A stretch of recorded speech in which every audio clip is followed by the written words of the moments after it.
Now, I'll always give my pops the most credit in the world. He's the wisest guy that I ever met.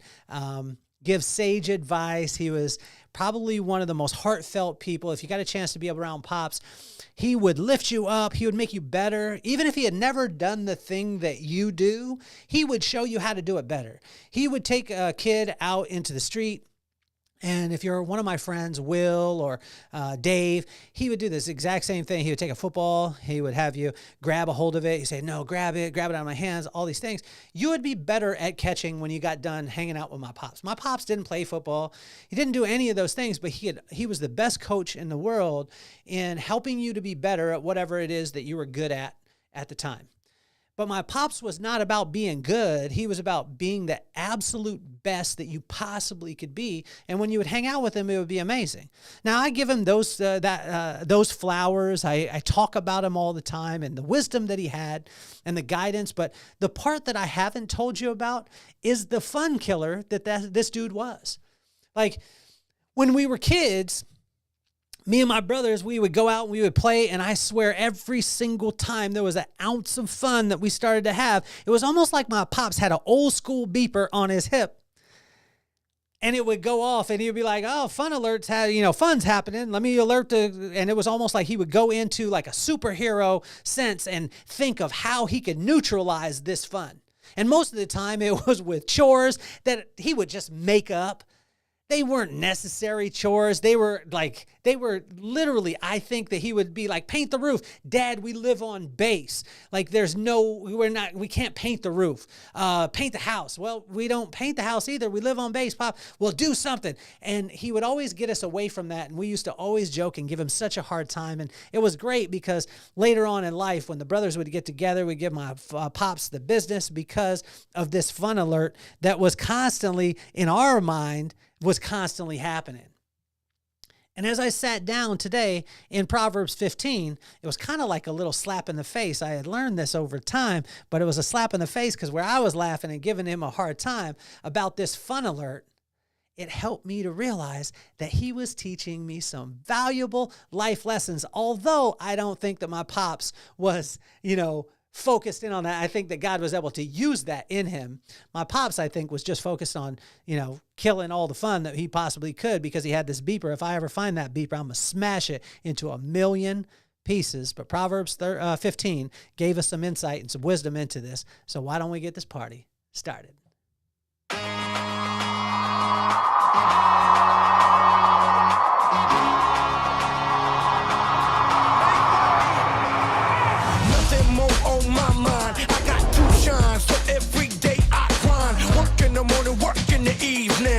Achieving, cause we believing it's for certain. We put the work in.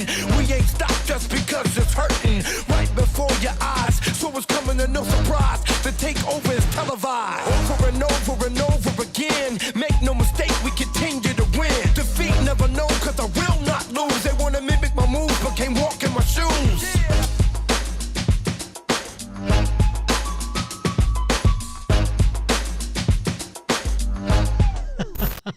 So fun alert, fun alert, fun alert. My brother Rob, if you're listening, Guy, if you're listening, you know exactly what I'm talking about. Pops he had this overwhelming like superhero sense. He would know like the moment that fun would start to happen, that little beeper would go off. I saw it as that, that old school drug dealer beeper, the one that we used to have, and it would beep. He would look at it. He'd be like, oh, Rob, Kelly, and Guy, they're having fun. Let me come up with some crazy thing that they need to do to make sure that fun doesn't happen. Well, it came in all different modes. One was every Saturday. We had to do these things called ships.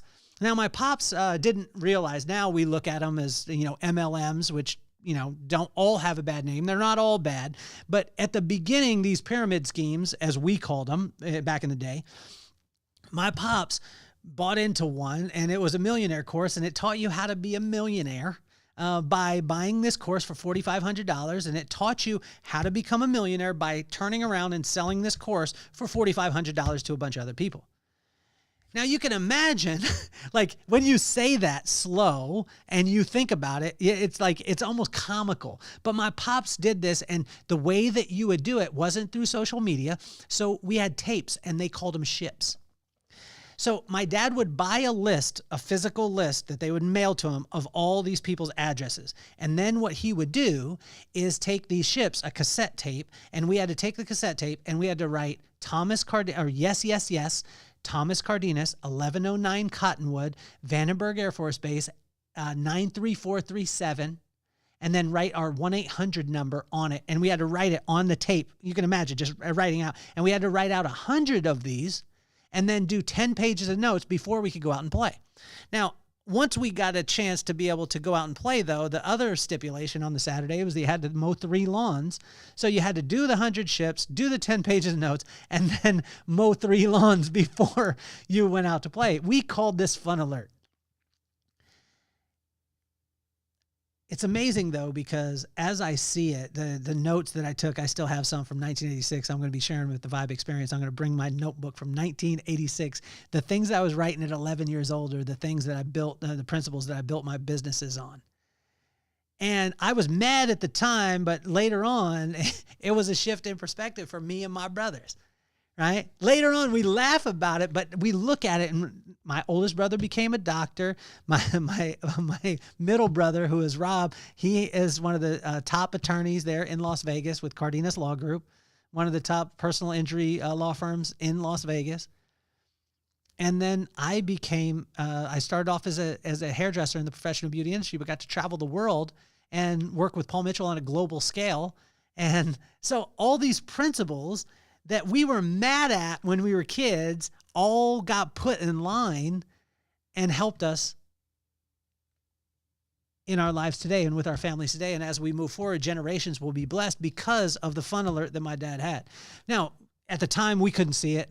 I would like to think that my pops had this grand scheme. He was wise, but you know who was wise? The one who he served, which is God. God knew even if he was going to do these silly things, right? He was going to buy a course that he couldn't afford. At the time, my dad was making $800 a month. And I tell you, when he bought these tapes, and it was VHS tapes and cassette tapes, and my mom, I swear, wanted to take them out in the street, my brother too, and just run them over with like a steamroller. And we used to have to listen to these tapes over and over again and take notes on them. But there was principles inside of it, and not only the principles inside the course, but it was the disciplines that my pops talked about. Get the work done first, then you could go play. Be willing to knock on doors, because it took us, for every time a person would say yes to us mowing the lawn, it would take us about 3 times to be able to make that happen. So by the time we asked 9, got 3, then mowed them, right? So he got us trained on hearing no. At a very, very early age, in 4th and 5th grade, we were hearing no at least 9, 10 times on a Saturday.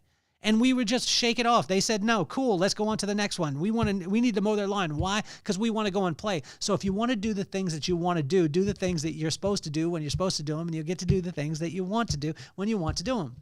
And all these lessons were being put in, although none of us were happy while it was happening. But I look back as my pops, right? I look back at his, and it was just, again, a shift in perspective. See, his life was a lot different. Now, when he thinks about writing 10 pages of notes, or writing out these little ships, or mowing 3 lawns, he was like, that's child's play based off of what I had to do. He grew up with, 6, 7 siblings. They lived in a 1-bedroom little cabin up in Ophir, Utah. They didn't have hot running water. My dad wasn't that old. He was only 68 when he passed away. He was born in 1953. So it wasn't like there wasn't electricity. They just didn't have it. He had to chop wood. He had to pick strawberries. He had to do all these things. Like the things that he put us through were child's play from his perspective. So it wasn't that my pops didn't want us to have fun, although we still gave him a hard time, gave him the business till the day he died about that. It was just that he was raised in a little bit different arena, and he knew that his sons were going to have things in play, because there was going to be a lot of days that we were going to spend without him.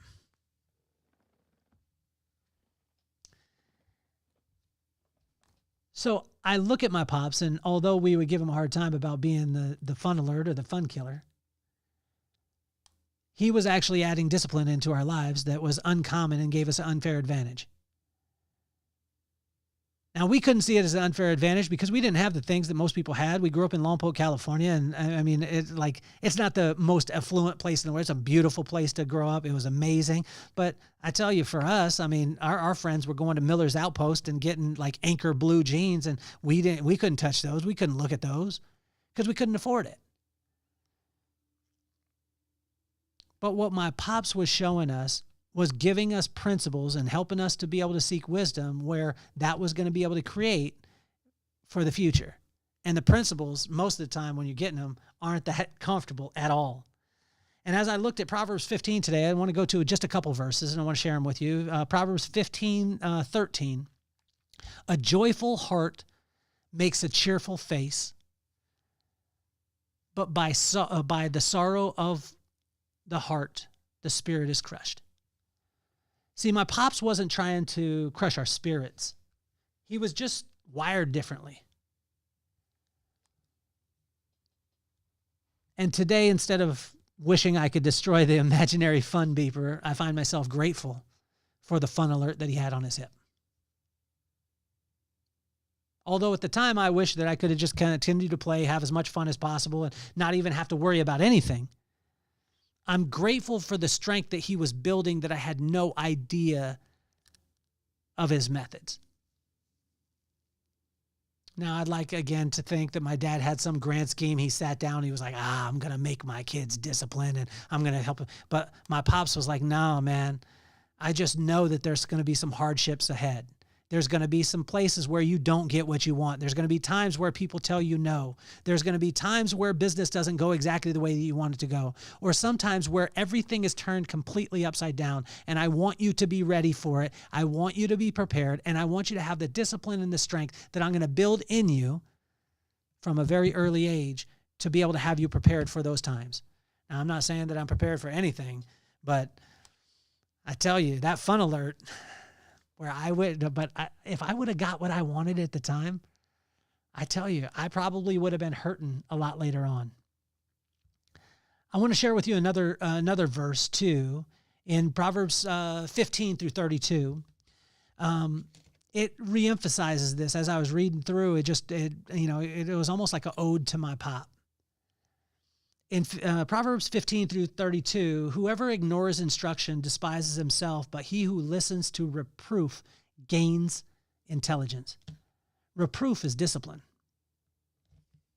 See, for me, at the time, we were ignoring the lesson.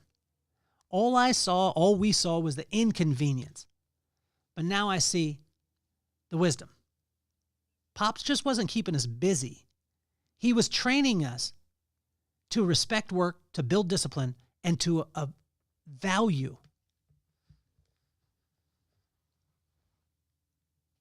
structure,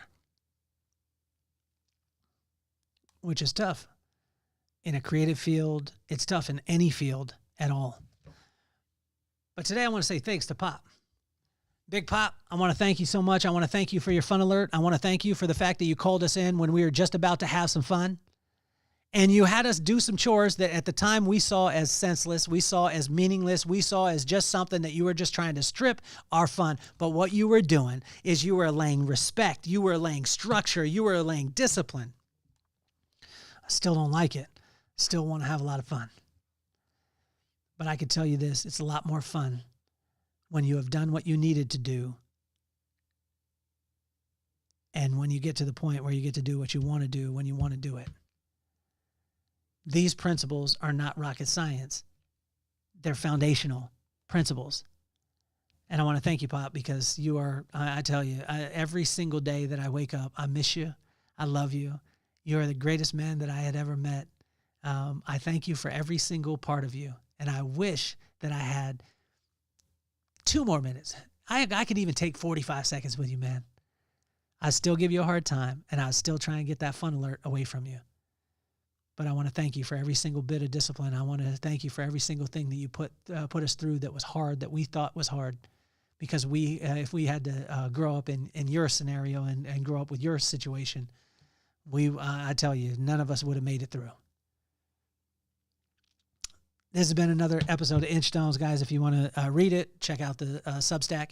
It's a handwritten newsletter. You want to watch it or listen to it. It's the podcast. You're doing it right now. But please share this with somebody. It's the greatest compliment you could give to us.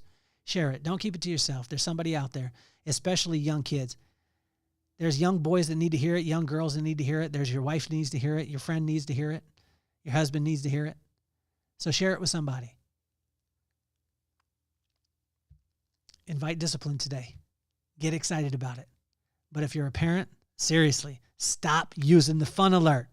Smash it. Add discipline so your kids can have fun later. Come if you want to experience it, come to the Vibe Room or the Vibe Experience in April 12th, and that's in Salt Lake City. My name is Kelly Cardenas, and I'm officially off the hot seat. Peace, love, and soul. Thank you so much for your time.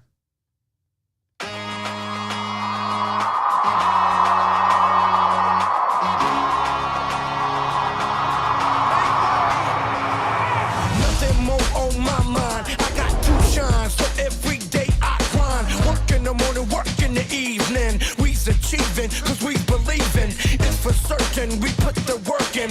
We ain't stopped just because it's hurting. Right before your eyes, so it's coming to no surprise. The takeover is televised. Over and over and over.